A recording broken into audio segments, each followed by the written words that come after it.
Hello, my name is Dr. George Mochocki. This is we'll be going over Chapter 1, what do you call it, Managers Managing Management. In this course, is Business 223, Principles of Management, offered by the College of Lake County. So you're going to go into your Blackboard. You're going to go into Dr. George Additional PowerPoint and course documents. You're going to click on there. And you go in there, you're going to go into the student's PowerPoint folder that I've created, and you'll always see the PowerPoints that's available for the week that you'll be doing. So this week we're going to be doing into Chapter 1, and it's going to flip up. It's going to ask you to open up with PowerPoint. You could open up a PowerPoint or save it on your own home drive if you like it better that way. So you could also remember in PowerPoint you could print out a note page. Try to print out like 3 slides per note, and you could add on your information, and then you could highlight what you want. If you look at what you're going to do, we're going to talk about the overview, and I utilize a mind map. Sometimes I provide you mind maps.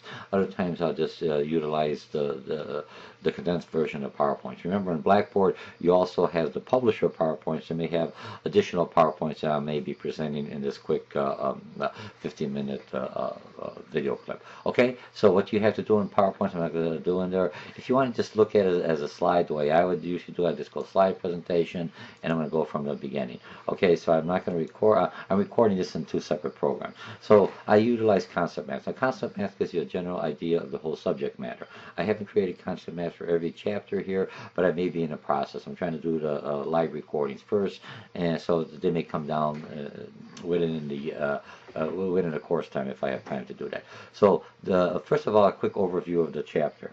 And when I'm looking at the overview of the chapter, of the whole book, we're going to talk about management. So you had the first 3 chapters. Chapter 1, management, evolution of management. As a manager, what kind of person or personality do I have to have? Environment of management, ethics, social ethics, personality. What do you call it? Management of global environment, decision making, learning, entrepreneurship.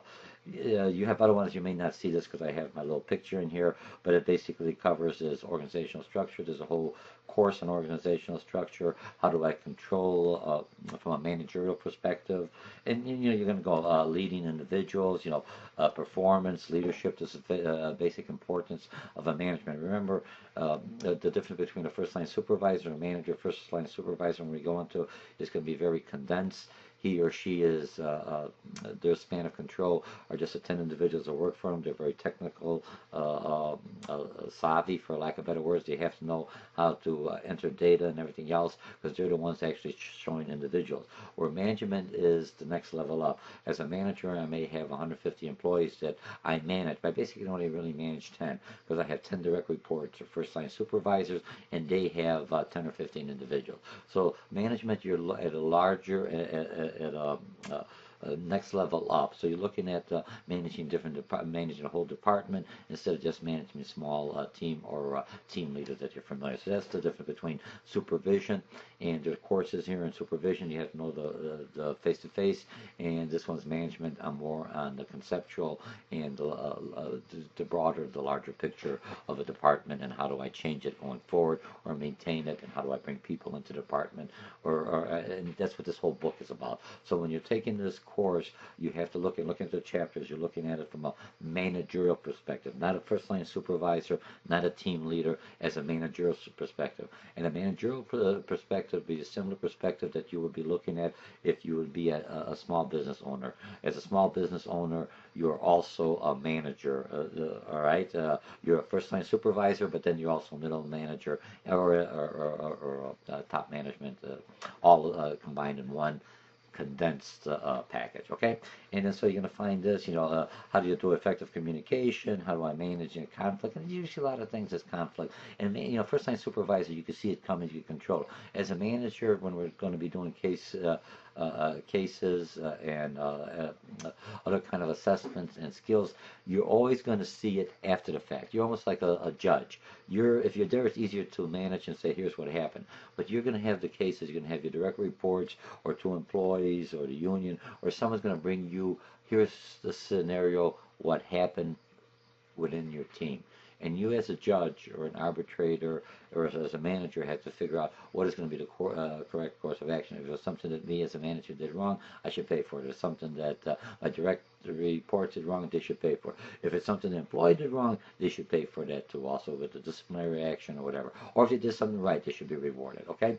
And then the last one is class participation. What's required for the class? You have graded forums. Remember, sometimes you'll have me for a full online class, or you'll have me for what do you call it, a hybrid class, what this is for. Okay, so now I'm going to go through this. So you're going to have the PowerPoint.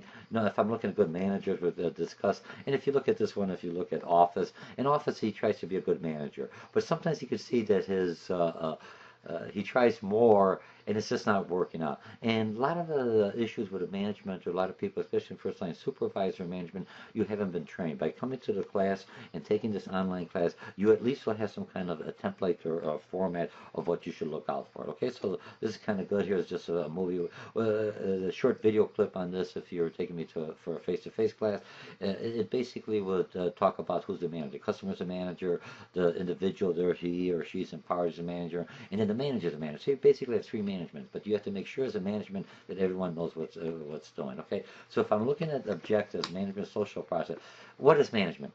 It's getting the most out of our resources, and employees are resources. I have computers, everything else. So all of this is part of a management, and the whole thing is, as a manager, they hire you as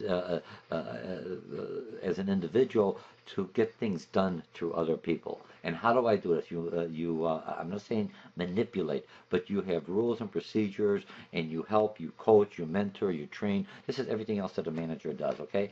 And working through others, balancing effectiveness. So if I'm looking at a manager's, effectiveness, efficiency and effectiveness, that is how you are being graded. You are most likely are not creating a product per se. You are, if I'm a coach on a football team, basketball team, soccer, baseball, whatever, I am evaluated how effective my team works and how efficient it works. So if I have a high-priced individual on my team, he or she better be performing more than a person that is my lower end or starter or a brand new employee. Okay, so this is how I'm being evaluated. Look at this. The next thing you have to look at, if anyone's going to look at, if you're going to be asking to be promoted to a management position, they'll say, what skills do you have?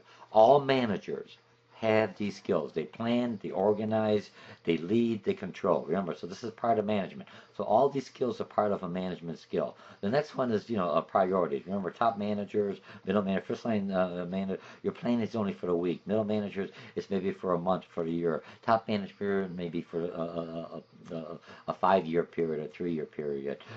Organizing. You see, leading and controlling. I lead less because I have fewer direct reports, even though I lead the whole company. Here I have so many employees that I'm actually responsible. Here I have direct reports working for me. Okay, fact of dates, consistent interruption, that's management. Most of my work as a manager is not done during the daytime. During the daytime, I'm out there working with my individuals, taking care of issues, trying to get the team running, getting it started, just like a first line supervisor, only now I have various other departments or other functionalities that I have to make sure they're all running. And so the work and my own requirements, if I have time, it's either in at nighttime or in my office. But a lot of times I'm very active outside. So what are some of, have a day of life, I'm an information individual. I have interpersonal skills. I'm the leader. I'm the liaison. I also help in the decision-making process, even though individuals have it. So you got top management, middle management, and make sure you understand these, different skills.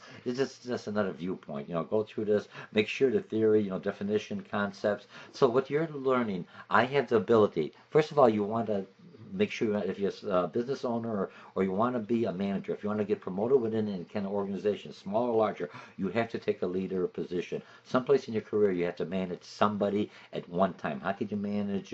My background is management and marketing, so I have to be able to convince people this is the right course of action, or and I can do that through marketing by the way I present the material and present it to the individual. I could do it by some of the powers I have as a manager. So I could reward, I could punish, I could do job assignments. But I try to use a combination. But I still have to have the ability, my personal skills. How do I talk to people? How do I get to people? How do I understand people? How do I read the nonverbal communication? So all this I have it. I just don't realize I have it. So the theory, I take the theory. Oh, now I understand why this is done, and now I put it in practice. For those of you who take me to hybrid, some of our discussions or the forums are how do I put theory into practice, what I'm learning, and ask and expound on it, whether into a dialogue in a face-to-face scenario or within a greater forum. Okay, so we have this, and now restructuring. If I'm looking at recent development, restructuring means downsizing, levels of management, and that kind of makes sense because as everything else, we grow. Look, I put on weight. I put on weight because I'm eating improperly. Now I'm trying to lose weight. I could go on a crash diet, but unless I maintain or change the process or restructure or do something different, I'm not going to maintain. It'll be a short lived. I'm real skinny now, but I still eat poorly. And then I stop my diet or anything else, I put on the weight. What I want to do is change my whole behavior or change a process or develop new processes, new procedures, which will basically maintain and keep me sustainable. Okay? And outsourcing, remember, when I look at outsourcing, not only outsourcing outside the country, outsourcing within the environmental, it could be within the a region, within a town, within a municipality, within a state, or I could outsource. I could also be an outsourcer. So don't look at outsourcers. A lot of companies, if work is slow and I don't have anything, if you look at a construction job, if they don't have enough work, they basically outsource to different contractors that didn't get the bid for the state. Okay, so remember, efficiency, quality, responsiveness. That's how I get a competitive edge. As a manager, they put me in there to utilize the resources, learning what you've learned in economics, utilizes the resources that I have. It could be people, it could be time, it could be equipment, it could be money, and how do I utilize it to make it the most effective and the most efficient use of the resource? As a manager, look as a manager as you as being your own owner of a company. That's basically what you are, and you're maintaining and you're making it work well. Okay, and then the last one here, you have a couple of these 7 habits. It's a good thing because look at it. Look, as a manager, be proactive. Begin with the end in mind. Where do I want the organization to go? Where do I want my team to be in 5 years? Put things first. What is the most important? I got to put out the fires. I can say, well, wait a minute, I'm doing my budget right now. Sometimes you're going to have to allot some times for you, but a lot of times if something's going on there's a conflict, you as a manager have to be able to resolve that. And now I resolved it. How do I make sure I put in steps that this kind of a conflict does not happen again? Think win-win. And sometimes you have to. Sometimes it has to be win-win or something. And that's the fine thing. I always want to think win-win, but sometimes it has to be for the better good of the team, or sometimes it has to be for the better good of the organization. So it may not be completely a win-win for everybody. I can't satisfy everyone, but I try to use logic and respect and to make sure that it's the best thing for the whole organization, because that's what I'm hired for to do. Synergize, sharpen the saw. Okay, and that's basically chapter 1 and a quick overview. My name is Dr. George Mochocki. I hope you enjoyed this clip, and this is short. Remember, read the book, utilize the connected software. It has other presentation. Use the PowerPoints, use the mind maps if I have them supplied. Do the assessments, use the graded forms. What you've learned now when you go into the forms, you have a general overview, so when you're reading the book, you know what to do. You print out the note page and add on your information in here, and you should be all good. All right, so we'll see you on chapter 2. That'll be coming up in a second, and I have 13 minutes. They've told me to keep these YouTubes or these video clips under 13 minutes, and that's exactly what I'm doing. Thank you very much, and have a nice day. Bye.